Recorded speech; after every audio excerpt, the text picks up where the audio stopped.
Social மீடியால போனாலே ஒரே ஒரு நியூஸ் தான் இப்போ எல்லாரும் பேசிட்டு இருக்காங்க.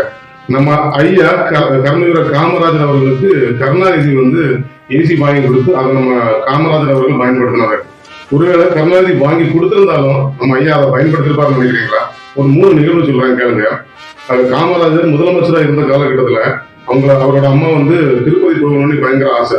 அப்ப காமராஜர் இல்ல உன போகண்டா அப்படின்னு சொல்ல காமராஜரோட நண்பர் காமராஜருக்கு தெரியாம திருப்பதிக்கு கூட்டிட்டு போயிட்டு வந்திருக்காரு. இந்த நிகழ்வு தெரிஞ்ச உடனே காமராஜர் மேலாளரையும் அவங்க அம்மாவையும் லெப்ட் ரைட் வாங்கி அந்த நிகழ்வை ஒரு அவமானமா நினைச்சாரு.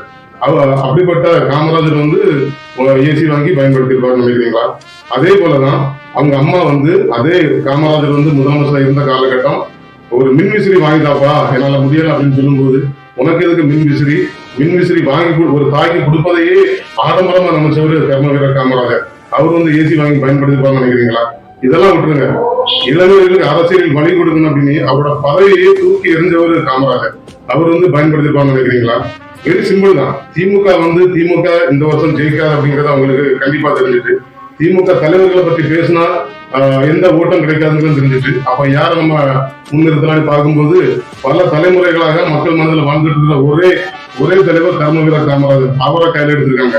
ஆனா ஒன்னே ஒண்ணு நான் சொல்றேன், இந்த திமுகவுக்கு இந்த தடவை எதிர்கட்சி ஆப்பு வைக்கிறதோ வைக்கலையோ கர்மவீரர் காமராஜரின் தீவிர பக்தர்களும் தொண்டர்களும் ஆப்பு திமுக கண்டிப்பா வைப்பாங்க, கண்டிப்பா வைக்கணும்.